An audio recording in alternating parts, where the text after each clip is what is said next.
Welcome back, everybody, to episode 13 of the Washed Up Sports Podcast. We are your Washed Up Sports hosts, Patrick Quinn, Ortiz, and I'm Bobby Hanscom. Quick update, our next episode will not be until Friday, May 31st, so no episode next Tuesday, so happy Memorial Day. On today's episode, we'll be talking about the conference finals in both NBA and NHL, along with our predictions and analysis for each series. All NBA, all defensive, and all rookie teams were released earlier this week. Some random news in the sports world, $15 draft in honor of Memorial Day this weekend. And lastly, obviously, washed up wagers, where we will recap last weekend's slate and our picks for Friday, May 24th. Been a week now, I think, since we last recorded here. After a whopping Game 6 for the Pacers. Game 7, they cruised at Madison Square Garden for a 20-point win. Pacers shot 67% from the field, especially 54% from three, which is crazy. And they shot over 70% in the first half. Like, that was... They couldn't miss. I think the Pacers played really, really well, but the Knicks were also just so worn down with the injury to Brunson, and then OG Anunoby wasn't 100%. And then when you have Dante DiVincenzo being your leading scorer with almost 40 points, he had nine threes and 39 points. It's not a recipe for success, I feel like, in that aspect. You're not going to win with Dante DiVincenzo being your best player out there for the day. So now, question, did the Knicks run out of steam? Or was this just a perfect game for the Pacers? I feel like it was a little bit of both because, like, if you think about it, obviously, like, the Knicks were so worn down with all their injuries and shit, so that has to play a part. But, like, also, like, the Pacers not missing a shot. That doesn't, just because, like, they didn't close out and shit, doesn't mean that they're not missing and making these shots. Like, some points in the Celtics games when we watch them, like, they miss shots like that wide open all the time, especially Al Horford. Yeah. So, yeah, I mean, if you got to knock down your shots when you can, then obviously the Pacers did. Yeah. Another team who knocked down their shots in Game 7 here, the T-Wolves against the Nuggets, kind of slowed the Nuggets down a little bit. And I know it came close, but Murray and Jokic did what they had to do, but those role players did not show up. No. Aaron Gordon wasn't there. Michael Porter Jr. wasn't there. Kentavious Caldwell-Pope wasn't there. What? I said 1-3. That's all Kentavious had. Really? Yeah. Yeah. I mean, if you look at the Nuggets from last year, where you could rely on Gordon, where you could rely on, I think a big loss for them was Bruce Brown in the offseason. Not having Bruce Brown on that team was big for them. He was kind of a reliable guy, but yeah, Michael Porter Jr. didn't show up. Aaron Gordon didn't show up, and Kentavious Caldwell-Pope did not show up at all. So great for you. Naz Reid showed up, especially in the fourth quarter in that late surge, you know. Naz Reid did show up over 8.5. Hammer time. That's a dub. We also saw some tempers flare at the end with Jaden McDaniels trying to dunk the ball instead of dribble out the clock, kind of closing out. What do you guys think about that? You think? Okay, I think it's playoff basketball, if anything. It's honestly, don't let them be in that situation. You know, make it a meaningful possession. If you want them to not be able to dunk the basketball and go score, make it a 2-possession game or a 1-possession game where you actually have to play defense, you know? What they want to do with their possession is completely up to them. I understand it's the unwritten rule, you just dribble out the clock, but it's the defending champs, you just beat them on their home court. You want to rub it in a little bit. You want to make it sting. You're a really young team on your way to your first conference finals, and this is how you can go out and fucking take down the defending champs. Yeah. Like, why the fuck not? And Ant was like waving to the crowd. Yeah. And Jokic was like why? Well, because they just fucking beat you on your home court, so now you get to go back to Serbia early and coach your horses up. So. And then the living the life, but Yeah, respect. Did you guys see when he was asked about playing for Serbia at the Olympics? He's like, I can't even speak about that right now. we saw, so like I said, the Pacers moved on to the Eastern Conference Finals, playing against our Celtics here. Had a full week's rest, and let me tell you, I think we needed it. Definitely needed it, but I don't think that's how I don't know what you guys think, but I don't think that's how the rest of the series is going to play out. They started so hot. So, And also, too, it's like the Pacers played the best basketball they could have ever played, and they still fucking lost. Like, at one point in the game, in the early fourth quarter, they were shooting over 60% from the field. And yet, once again, they still lost. So, like, in my opinion, I this is going to be... See, I think the C's are going to play very fine against them.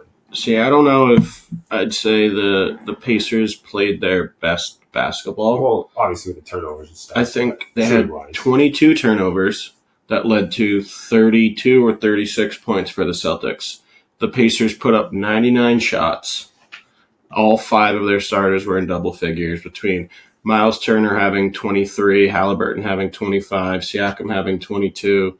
Where if I'm a Celtics fan, like we are, we got lucky. We got lucky. Absolutely. You know, like, we didn't play well. We were lethargic on defense. Besides Tatum in the overtime, the fourth quarter, he was not playing well. Took a miraculous shot from Jaylen Brown that we thankfully Siakam did not foul in the corner to force him to the free throw line, because we know he's not good at free throws. Yeah. Drew Holiday was amazing. Al Horford was taking way too many threes. I think he was like 3 of 9 from 3. I think more than that. And I think, honestly, we miss Kristaps more than I think. I think tonight's game is going to be huge, because there's 2 ways this is going to go. It's just going to be a run-and-gun game again, like it was in Game 1, and I think if that's the case, we lose it. Or are we going to be the team that was the second-best defense in the league this year, that dictates every possession, that gets the shots we want, that makes sure our stars are being stars? Or are we just going to go up and down the court, back and forth, allowing Halliburton to have these crazy shots, allowing Miles Turner to hit step-back threes? So it's going to be very interesting, because Indiana plays really well at home. They haven't lost since like March at home. They're a really good home team right now. Celtics are also one of the best road teams, so it goes either way. I'm a Celtics fan, but as Celtics fans, we have to read the writing on the wall. They did not deserve to win Game 1. No, I agree. I don't think they deserve to win Game 1, but you proving my point of, like, the Celtics did not look good at all. No, and I completely agree. They stole that game, and that's what way did they not look good? Turnovers, sloppy shots. I mean, offensively, they looked really well, really good, I thought. But like, you're right on being, yeah. Jaylen Brown made some. Jaylen Brown was like, plays. Yeah. He blocked a shot. Siakam threw it off from him. Yeah, he got them possession back at the end of the game. He threw it off of Smith out of bounds. Like, they were making big plays on defense. You think that if you have 22 turnovers and you score your plus 32 or plus 36, whatever it was, on the turnovers, it wouldn't be a game you had to force to overtime, and you barely squeak by. So that's just the point I'm making, where I don't see the Pacers having 22 turnovers again. And it's now, can we actually play some defense? Can we stop them? Because 128 points or whatever it was, like, that's the Pacers game. The Pacers was the number one scoring team, the number one scoring team in the league.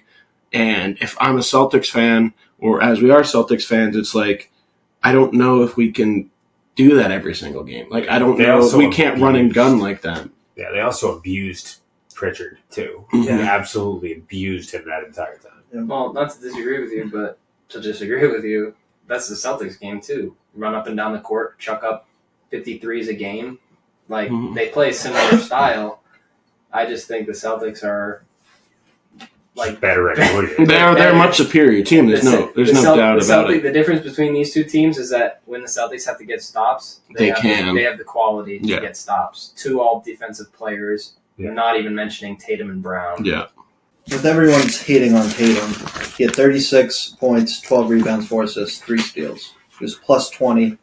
They gave up the 14-point lead with him off the court at the end of that third quarter. Drew Holiday, huge game, 28, 8, and 7. Like, truly, I feel like we did play a great game. Mm-hmm. Do we think that Boston won the game or Indiana lost the game? I feel like it's a little bit of both. I mean, we showed up obviously, in crunch time.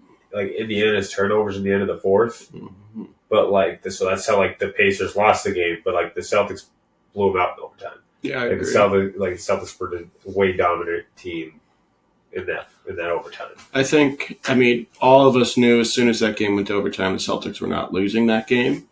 I think the Halliburton turnover where Drew Holiday was up in his face, forced him to cause off balance, fell backwards, turnover, huge thing that was with like 40 seconds left. The Celtics score off of that to make it a 3-point game. And then Tatum misses his shot, the little free throw line step back jumper. They get the offensive rebound, miss again, and then Indiana gets the ball, and then they foul, and then it's this out of bounds play, right, where whoever inbounded tried to pass it to Siakam, forced the pass, went out of bounds, Celtics ball. Like, one, if you don't have anything, don't force it, and two, the Pacers had a timeout still. So, like, as a Pacers fan, you have to be like, why the fuck did we not call a timeout there? Why did we not advance the ball up to the front court? They couldn't advance it because when Miles Turner got the board and he passed it to, I want to say it was Nembhard.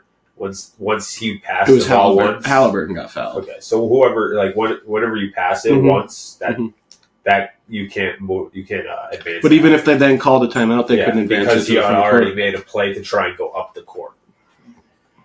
But, I mean, I think Celtics got away with that one. I think the Pacers blew that game. I think Celtics in 5 still. Yeah. I think I still have Celtics in 5. They are one of the best teams, if not the best team, after a loss. I agree. I like earlier, I feel like I said 6. I feel like I said Celtics in 6, but I think I'm going to stick with that just because I just feel like they're just going to take a couple games from us. It's going to end up going 6. This game tonight's going to be the key game for me. Yeah. The last 2 series, we've dropped game 2 at home, and then we've decided to win 3 straight, Yeah. I think this is a game where you have all the emotions and all the back and forth of game 1. Game 2 is you have to just play your basketball, put your foot on their throat, and just absolutely destroy them. You don't want to be 1-1 going into Indiana, where the Pacers, like we said, even as good as the Celtics are on the road, the Pacers are a really good home team. Yeah. So going up 2-0 with the fact that Kristaps might return to game 4 is huge than going 1-1 into Indiana, I feel like. Oh, yeah. Yeah, I agree. But I think Celtics in 5. I think it'll probably be a 2-1, maybe a 3-0, and then the Pacers get 1, and then Kristaps comes back for game 5 or something like that. Give them a game before the finals, and then they're ready to go, hopefully, for the finals. Well, let's switch it to the Western Conference Finals. T-Wolves and Mavs. Game 1 already happened. As we watched it, it was a great back-and-forth game with Kyrie and Luka putting up both 30-plus, I think. Kyrie had 33, and I think Luka had 30. Yeah, Kyrie had 24 in the first half, 19 in the first Luka quarter. had 15 in the fourth. So yeah, they have a great dynamic together. Like, I was listening to Kyrie was talking about it. He went up with Kenny, Shaq, Chuck, and Ernie and Draymond at the end of the game, and he was like, "Yeah, I mean, I'm the only one on this team that's ever been to a conference finals. Like, I know." They were a little bit nervous. They were a little bit anxious. And I was like, okay, just let me get the ball in the first quarter. Let me get the ball in the second half or first half. And then as the game kind of you get more comfortable into it, then you guys can start playing your game. And I think as much as we've never seen this before from Kyrie, like Kyrie's always been like a me guy. Everywhere he's gone. Wasn't happy in Cleveland because he wasn't the one. Wasn't happy in Boston because he wasn't going to be the one. Wasn't happy in Brooklyn because he wasn't going to be the one. And then all of a sudden now he's in Dallas and he's like, I'm okay with being the number 2, which is kind of surprising to see, but that's a very good dynamic that they have going right now. I definitely agree. It's crazy how well they play together. Jaden McDaniels, crazy night, 24 points, 6 and 9 and 3. Great. Insert the Jaden McDaniels meme from that, please. They got KD, but we got Jaden McDaniels. First time in 2 playoff runs under Jason Kidd that the Mavs have won the first game in the series. They're 4-1 in previous despite dropping the first game in all of them. Wow. That's And I think this is the second game in a row that Jaden McDaniels has been the leading scorer for the Timberwolves. I think he was in Game 7 for the Timberwolves, and now he is for Game 1.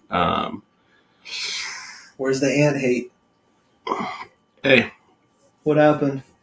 Yeah, right. 6 of 17 from the field. And they're just praising him still. The next Kobe, the next Michael Jordan. Like, come on. What do you guys think comes out of this series? I have Mavs in 6 after the first game. I feel like that was a big game, especially in Minnesota. If we recorded this probably a day or two ago before this game last night, I probably would have said Timberwolves in 7 or Timberwolves in 6 or something like that. But just the way that the Mavericks can beat you between the 4 huge guys they have, between Derek Lively, Daniel Gafford, PJ Washington, even I think it's Derek Jones Jr. has been playing really well for them as a stretch 4. And then you have, obviously, Kyrie and Luka just doing what they want. It's going to be really, really, really tough for the Timberwolves. I do think they get a bounce-back game in Game 2, but I think it'll be Mavericks in 6. Yeah, I think when just the three of us were talking before, I want to say I actually thought the Timberwolves would win this in 7. I still think they will win this in 7. And I do agree with you, Pat. I think they actually end up getting their get-back game tonight or tomorrow, yeah. And I think they take Game 2. I mean, with us talking about, Tatum and Luka, kind of reminds you of the current crusade that the media has against Tatum and the Celtics. Do you guys think the media is unfairly testing the Celtics? Oh, absolutely. I mean, also too, I don't know if you guys heard I heard this someone just talking about but on the ESPN broadcast, they were saying the audio levels, the crowd was just always remember how the first 12 minutes it was super fucking loud? Yeah. It was like that the entire game. They just But you wouldn't notice because they turned it down. There's points of the game where Al, you couldn't hear him. Al had no idea he got a foul. He got a foul called on him. And then it's because of the sound of everything, but we can't hear that at home. All we hear is the whistle. So it's even that's being deemed weird. It's just weird. I don't know. As long as you have that fucking dirty whore Doris Burke commentating games, Preach. It's always going to be Celtic slander. And it's what more do you want from the Celtics? Right now, they're 9-2 in the postseason. I understand they played injured teams. Who the fuck cares? It's not their fault. Yeah. A win in the playoff is a win in the playoffs. It's the playoffs. Yeah. They can only play who they play. They had a great regular season for this reason. To have home court and have that 8 matchup and then have the 5 matchup or have the 4 matchup, it's not their fault. Yeah, they've had some duds. They haven't played great, but they've always responded. There hasn't been a series where you look at the Celtics and you're I don't think they're going to win the series. Yeah. Even this series, the Celtics are a minus 10,000 favorite to win this series. And God forbid they don't win every game by 25 points. Yeah. They win the game, Who the hell cares? Yeah. I mean, Indiana, too, they also played injury-ridden teams, but they don't get talked about the Celtics do. It's the praise Indiana for their relentlessness to get to where they are. Yeah. But it's Boston hasn't played anybody and hasn't shown up well enough. It's I guess that's what happens when you have the best record in the NBA and you have the 2 superstars and you have those role players. There's the higher expectation, but at the end of the day, you got to just win the game. Yeah. They're 9-2 in the playoffs right now. What's funny is they go, oh, the Celtics haven't played any adversity, da-da-da. Celtics go have adversity and go fucking win in overtime, and then there's fucking no talk. Yeah, they don't want to talk about it's just now it's Tatum this, Tatum that. Not just that, too. It's also Indiana. Jalen saved Jayson. But there's no Jaden McDaniels saved Ant. Yeah, that headline pissed me off. It was Jalen saved Jayson as Jayson then just drops 36 points. Yeah, and then Tatum didn't play well. Okay, so how did he end up with 36? How about 36 Perkins saying Yeah, he had 36. He but should hand 50. over that Yeah. ring. He with said, the yeah, he Celtics. should have had 50. He said that? Yeah. Yeah. Oh, my God. Dude, Yeah, it's on NBA Today or whatever. He And should then have also, hand over. the other thing is people say the Celtics are only good because, as you said, injured. They're in the East, like it's a weaker conference. Celtics are 23-7 against Western Conference teams. Mm-hmm. Also, the only team that has had their number this year in the West was the Nuggets. Nuggets. That's And right. that's it. Yeah. And the Nuggets aren't in it. They've handled the Timberwolves. They've handled the Mavericks. They handled the Thunder. You know. Also, they act like they don't play every single one of these teams Right. in the regular season. So it's like they finish Again, the it's best like record in the a new NBA. ball Well, game, it's- but here's- the regular here's season what it doesn't is. matter. The NBA or ESPN or mainstream media loves New York and they love Los Angeles. You know, LA and Boston are tied with titles at 17 apiece or 18 apiece, whatever it is. 17. 17. One with an asterisk, though. All LA, all people, Doris Burke's bum ass, all of them, they want LeBron James to get that 18 banner hung right before the Celtics. You know, nobody wants to see the Celtics win because it's the city of champions. They always seem to be in the playoffs, having success. So it just comes with the territory of when you have a team like Boston that has the most NBA championships, when you have a team like the Patriots that have the most Super Bowls, when you have a team like the Red Sox who have won the most World Series in the last 20 years when they think they've won 3 or 4, and then you have the Bruins that are always in it with the Stanley Cup Finals back in the day. Like, when you have those really good teams, everybody else is just jealous, and they don't want to see that team succeed, and they want to critique every little thing they do because for some reason it's not good enough. But they just continue to win, and they're the exact same point every single year. Yeah, no, Ant hasn't even scored 20-plus points in those last 4 out of those last 6 playoff games. But face of the league, He was like MJ 2.0, yeah. like He was No. the second coming of Jesus after that first round, and now, like you said, now he's kind of come back down to earth, but nobody wants no to one's going to comment about inconsistency. talk about NBA playoffs. Sticking with the NBA, though, the All-NBA has come out, All-NBA defense has come out, All-Rookie team has come out. I'm going to just quickly run through them all, and then if you guys have some input of who do you think was placed too high or who was left out or snubs like that, just quickly, when I finish, let me know. All-NBA rookie team. First team, Chet Holmgren, Thunder, no surprise. Victor Wembanyama, no surprise. Brandon Miller, Jaime Jaquez, and Braden Podziemski of the Warriors. All-rookie NBA team, second team. Keontae George of the Utah Jazz. G.G. Jackson, the second of the Grizzlies. Derek Lively, the second of the Mavericks. Amon Thompson of the Rockets. And Cason Wallace of the Thunder. I will say on the first team, I feel like Keontae George should have made it over first team over Braden. Podziemski. I think Keontae George at the beginning of this year when they didn't have anybody, they were all hurt. He was the one putting up buckets for them. I'm pretty sure he had like a couple 30-point games. So my opinion is I think he should have been first team. Another one that's crazy is I feel like the Trailblazers might have had the worst ever draft pick. Scoot Henderson, yeah. dude. The third pick overall, and he can't even sniff first or second team Yeah. rookie. He was second or third, yeah. Yeah, I think second. Let Scoot cook. Yeah. And that was like they got rid of Dame so they could let Scoot cook, and Scoot ain't cooking. All right. All defensive first team, we have Bam Adebayo with the Miami Heat, Anthony Davis with the Lakers, Rudy Gobert with the Timberwolves, Herb Jones of the Pelicans, and Victor Wembanyama of the Spurs. That is a very, very big all-NBA defensive first team right there. Talk about positionless. Yeah, Yeah, right. What? I'd like to see how that team did in the actual series. I feel like they'd be It'd be fine. huffing Who's going to dribble the ball? It'd be huffing and Wemby, puffing. dude. Wemby or You're gonna have- AD. You're gonna have. It's gonna be Herb Jones is gonna be your point guard. Bam's gonna be your 2. Anthony Davis as your 3. Victor Wembanyama as your 4, and Rudy Gobert as your 5. No, I think I'm having Wemby bring the ball up, dude.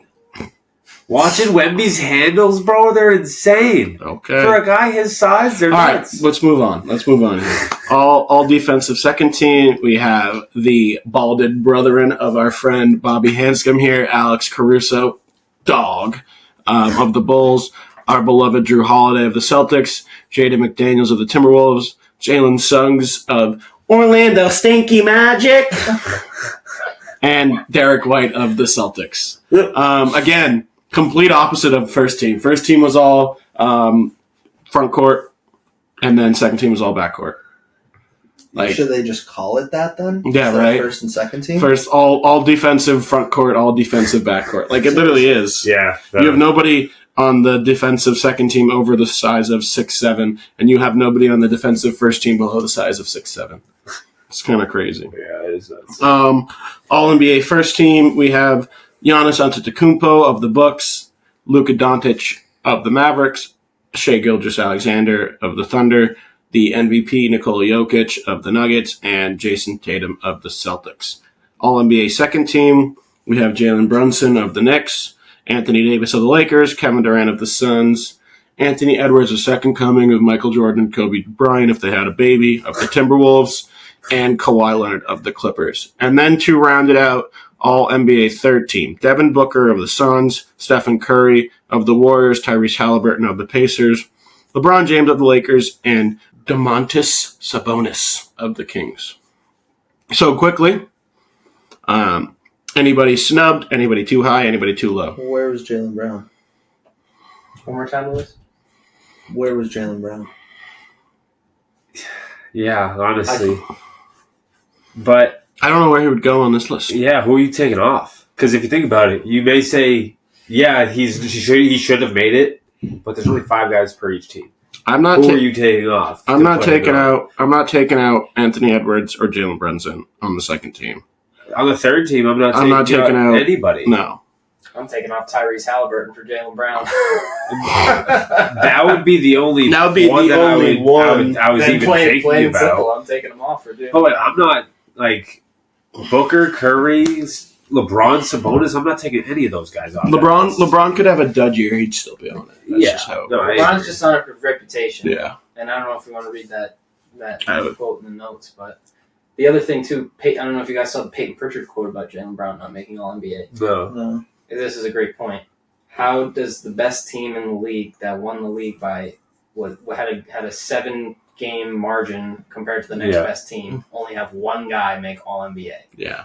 Right? And the Lakers get 2? Yeah. It does. The Lakers? Yeah. Come on. And even I don't like Domantas Sabonis with the Kings. I understand he had the most triple doubles this year, but they were not a relevant team.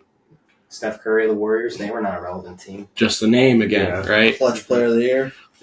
But yeah, quickly, like we said, AD only player on All NBA and All Defensive team. LeBron James at the age of 39 becomes the oldest player to ever make an All NBA team is 39, as well as he was the youngest player at 20 to make All NBA team. LeBron has now made it 20 consecutive All NBA selections in a row, most all time.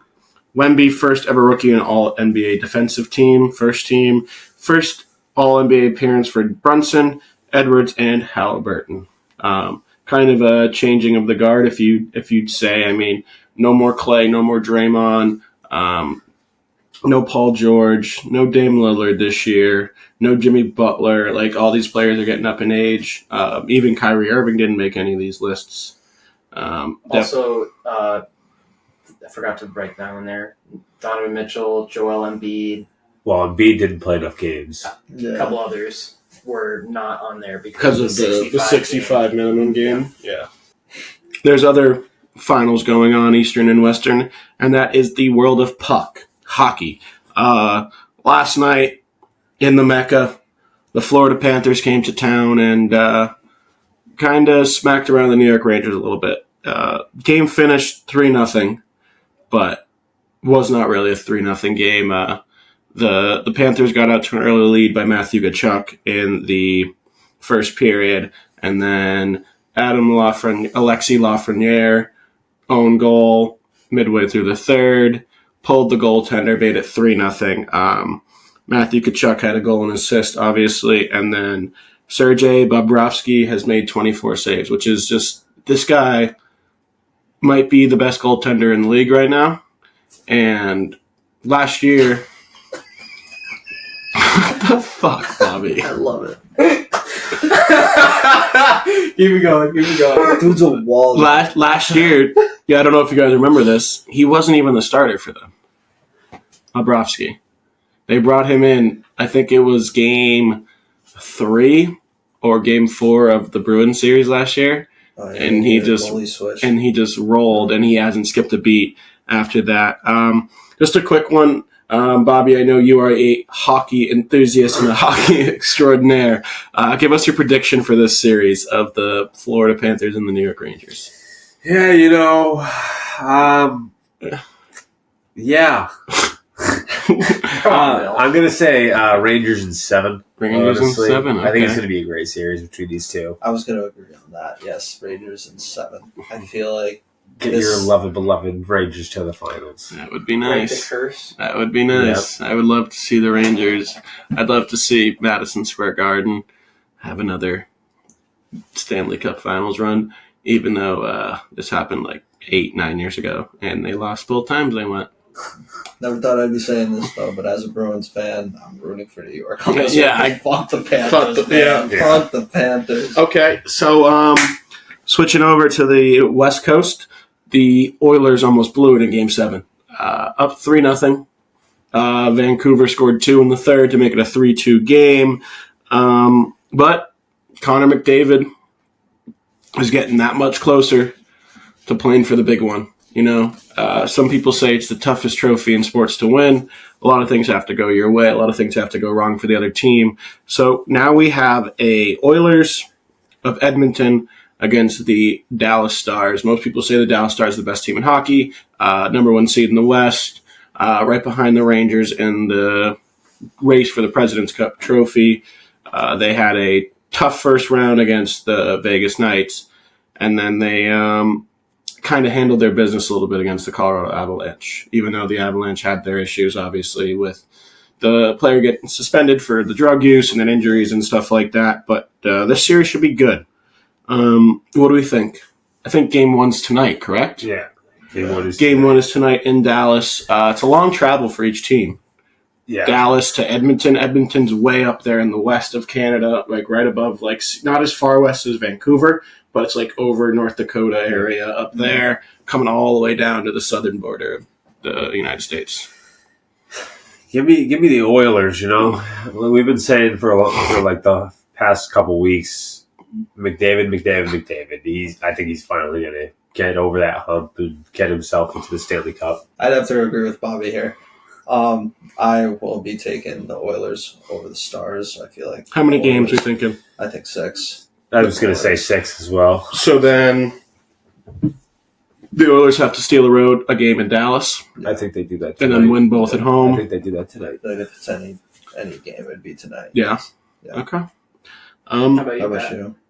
I don't know. I think just listening to a lot of pundits, Dallas is a really good team. Obviously, the Connor McDavid factor is always going to be there. But Dallas is Connor McDavid though. They got Draisaitl. I understand they do, but Vander Kane. They've all been Dallas very is well. Dallas is a well-rounded team. I believe they are the favorites now to win the Stanley Cup. I think it's going to be a great series, but I just don't know if Edmonton has enough, especially with in the remaining teams in the playoff. They probably have the worst goaltender. That's always been an issue for them. So my gut tells me Dallas, but Edmonton can surprise when you have such a good player like McDavid. But I'm going to say Dallas in 7. He needs to score though. Yeah, he needs to shoot the puck. Yeah. Hey, he's putting up his points numbers though. He's the leading. He's the leading. Damn right. As we always do, we're going to be talking about some random and notable headlines around the sports world this week. Some news and hoops. We got some exciting women's basketball news. There's going to be a new WNBA team taking the court in 2026. Toronto. Like we just said, the league's newest franchise is going to be held in Toronto. The first team that is going to be outside of the U.S. Is the same owner as the Maple Leafs and the Raptors, as well as the Toronto's Toronto's MLS and Canadian football team. Wow! So the team plans to play across Canada, not just Toronto. So that's going to be weird as what their actual team name is going to be. If it's going to be Toronto, whatever the hell, or the Canadian Sherlock Velociraptors. The team was sold to them or bought by them for $115 million. That's it? Yeah. Fucking hell, Pat Mahomes makes that in fucking 3 years, dude. Yeah, dude, it's crazy. Will be the 14th WNBA team. Golden State Valkyries will be starting in 2025 out of San Francisco. Thank you, Pat. Also in basketball, the Cleveland Cavaliers have fired their head coach, J.B. Bickerstaff.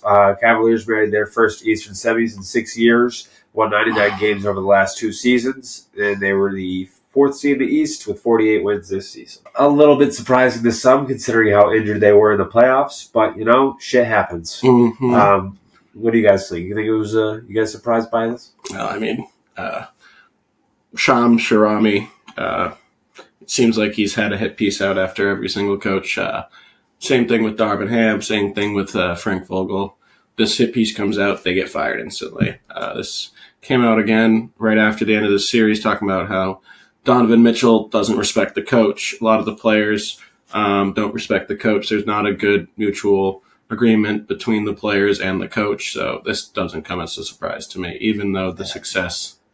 Sorry, if your players don't respect the coach, then you're screwed. Yeah. And it's the complete opposite of like college, where it's if the player and the coach don't get along, the player typically leaves.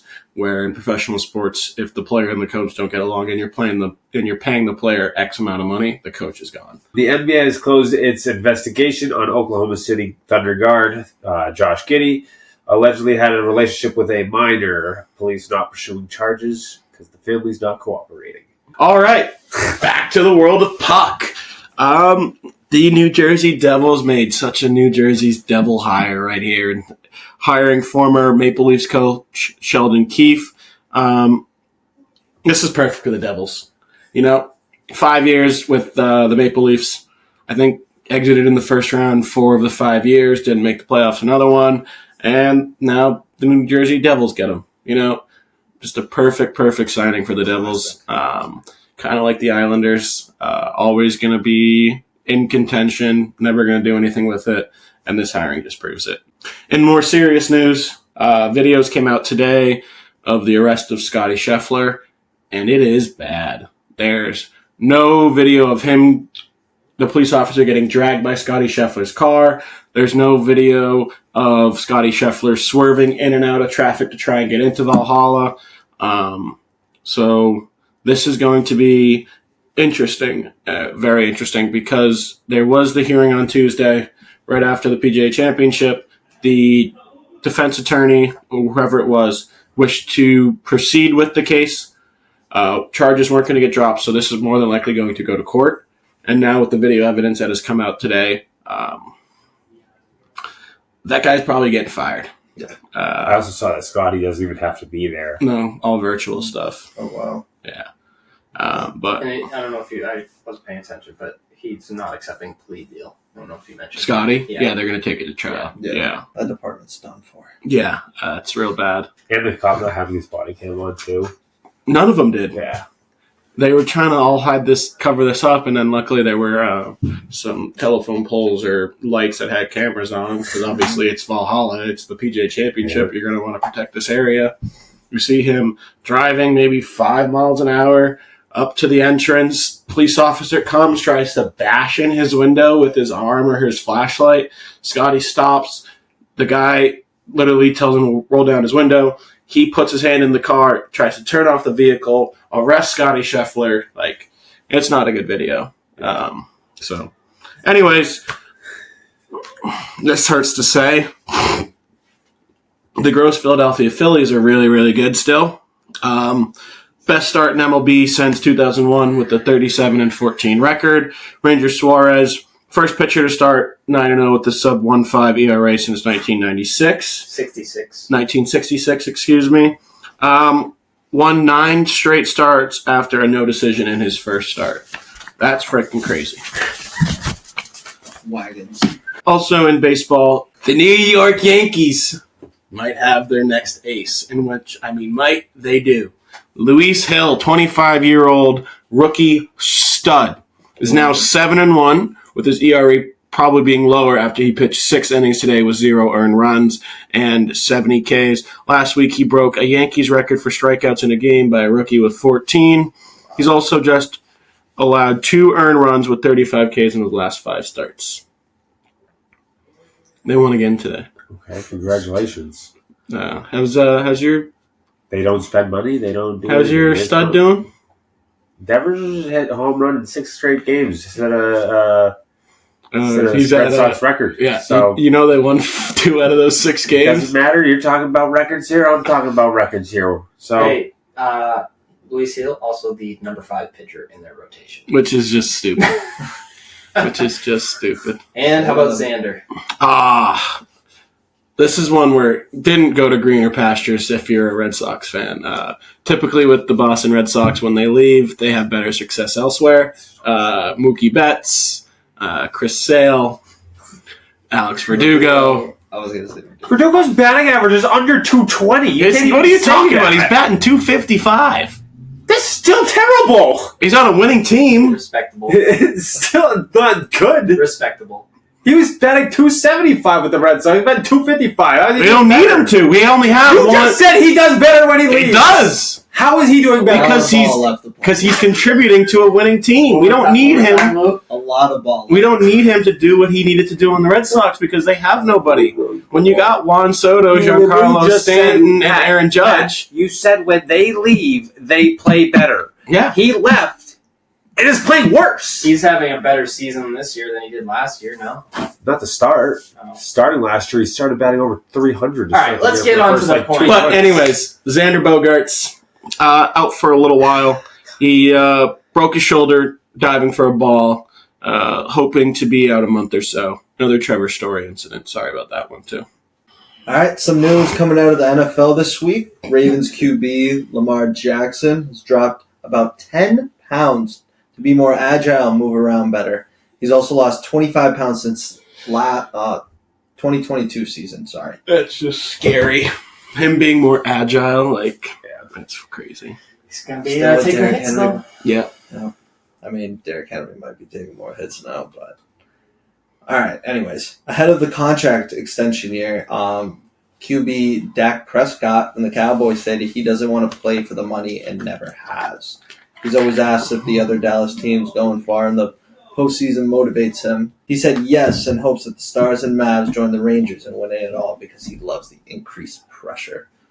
Other news, former Patriots and Dolphins wide receiver Devontae Parker, he called it a career at age 31 after 9 seasons. At one point, Bobby thought he would be the next Randy Moss. I will say I love Devontae Parker to fucking death. He was my ride or die guy for fucking eons since he was drafted. And, So I would just like to say, Devontae Parker, great career. Thank you for playing with the Patriots. Great career. I don't know about that, but hey. Yeah, congrats, He man. made it to the NFL and he played at the highest stage and played for how long? Like 7 years? 9 years. Whatever. Next So, bullet, Lou. thank you. Great career. I mean, are we kind of surprised at this No. next one? No. But Antonio Brown filed for bankruptcy, claiming $3 million in debt. Hey, as long as ESPN doesn't go bankrupt, I'm okay. You can go bankrupt, I'll just second not the Twitter account. I'll second that. Cracker of the day, Patrick Quinn. Cracker of the day.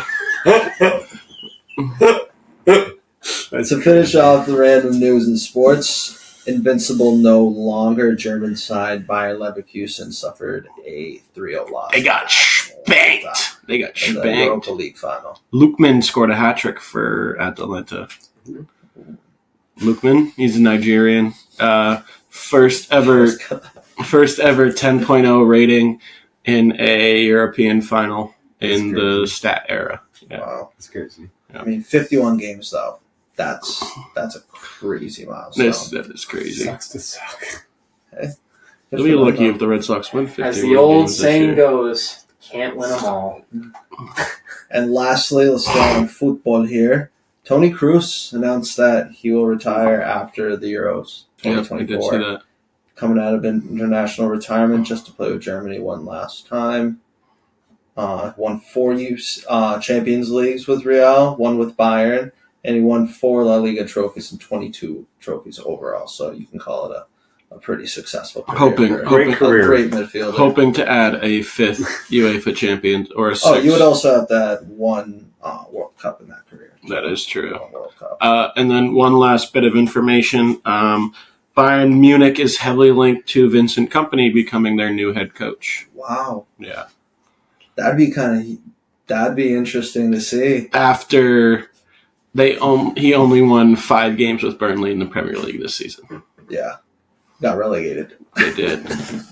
Now, like we did a couple episodes ago with our best bang for your buck draft Memorial Day weekend edition, we will all be picking again at drafting in orders, trying to create the best Memorial Day afternoon/weekend event. Bill, since you're in last place in the washed up wagers, you want to start us off with the first overall pick? Yeah. As the number 1 overall pick of the 2024 Memorial Day draft, I'm going to go with $5 for cornhole. You know, I think we'll go with that. All right. My overall number 1 pick, I'm going to be spending $5, and you know me, we're going to have some beer. And for me, I'm also going to take a $5 one, and I'm going to enjoy my day for Memorial Day weekend on the lake. I'm going to enjoy a lake day. Great pick. That was a great pick. I was debating on either that or cornhole for the number 1. I feel like all your picks are synonymous with Memorial Day. Yeah, very essential All right, picks. Pat, you're up again.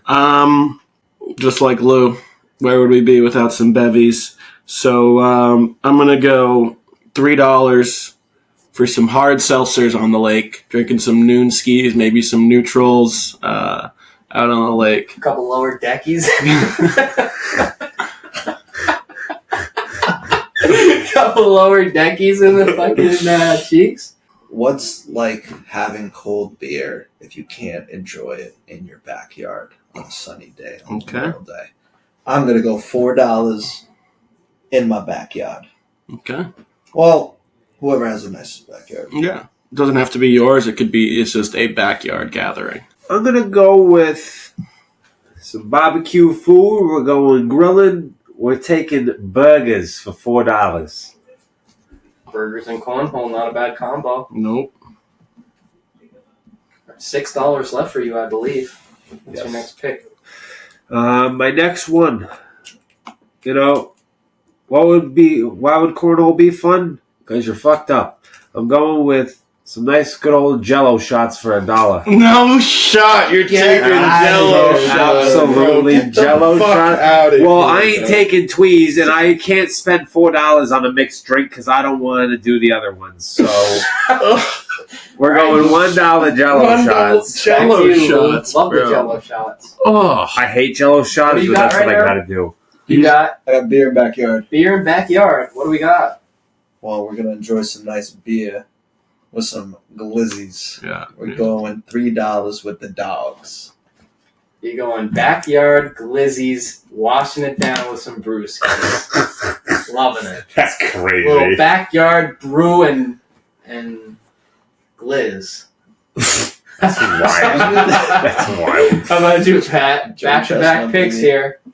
We talked about, is there anything better than at the lake drinking those hard seltzers, but as you're drinking those hard seltzers, you're also playing a fucking little beer pong? So I'm going to go beer pong, $3 at the lake with the boys drinking some hard seltzers. Now, Pat, some people at your party might be complaining that there's no food. So why don't you help the people out? I'm getting to the food now. All right.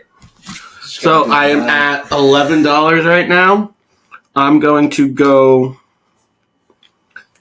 $2, and we're going to go some nice grilled chicken. Okay? Okay. $2 grilled chicken. Boring ass party.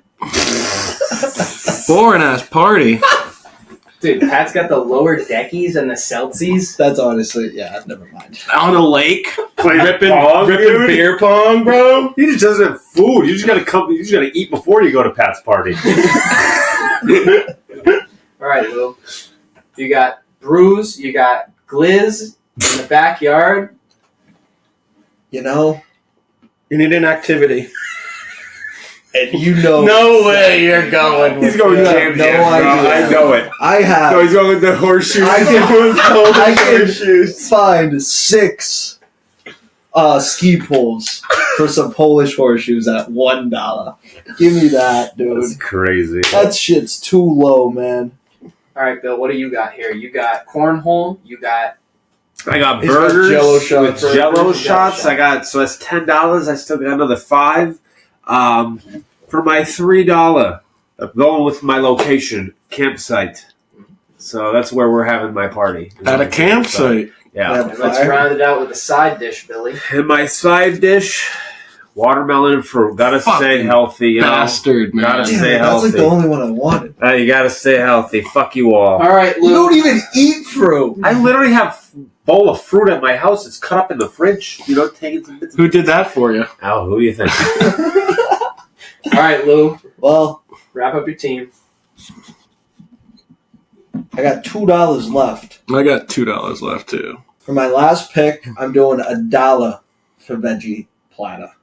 Gotta stay a little healthy. I'm gonna finish it off with some chips. All right. So I have $5 on the lake, drinking $3 hard cider seltzers, playing $3 beer pong with $2 grilled chicken and $1 chips.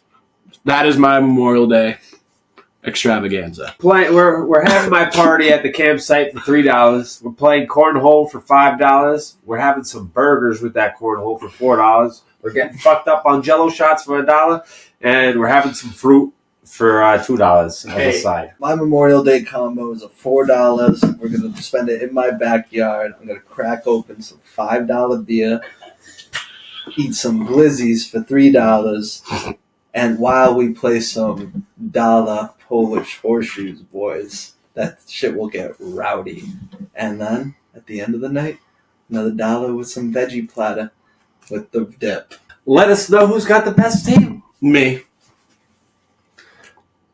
All right, to finish the episode, we have washed up wagers.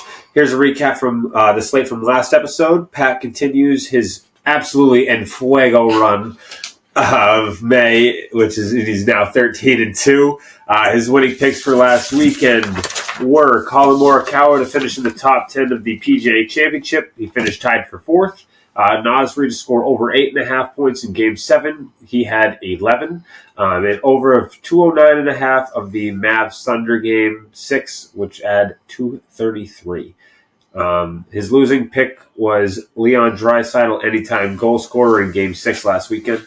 Lewis jumped ahead of me and is now in second place with an 8-7 record. His wins from last slate were Connor McDavid over 1.5 points in Game 6. He had 3 assists. Dante DiVincenzo over 3 threes in Game 7, He where almost he had missed that. Yeah, he only had almost 9. missed that. Only had 9. And Man City minus 1.5 against West Ham. That hit as well, where they won 3-1. His loss was Rory McIlroy not finishing in the top 10 of the PGA Championship. He finished tied for 12th. Bullshit. I am now in last place. My record is 7-7-1. My win was Tyrese Halliburton over 31.5 points, rebounds, assists. Can you stop that, please? In Game 7, he finished with 36. My 2 losses were Kentavious Caldwell-Pope over 1.5 threes for Game 7. He only finished with 1. He went 1 for 4.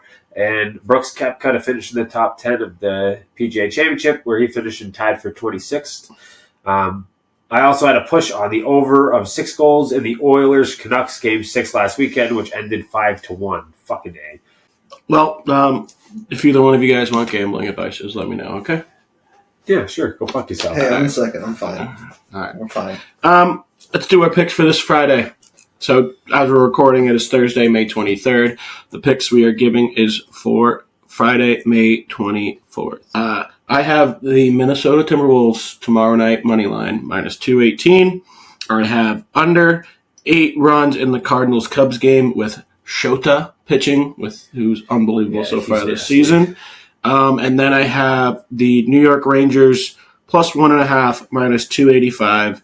Very light one, $10 to win you $36.84. I have Luka over 28.5 points, where I feel like that's a lock. Watch that not happen. He'll get 12. Yeah.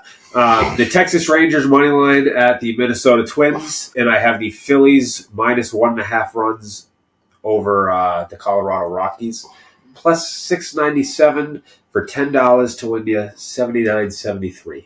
I got the D-backs money line. Not again, Fuck yeah. man. Come on, dude. They're going to hit. They are so due.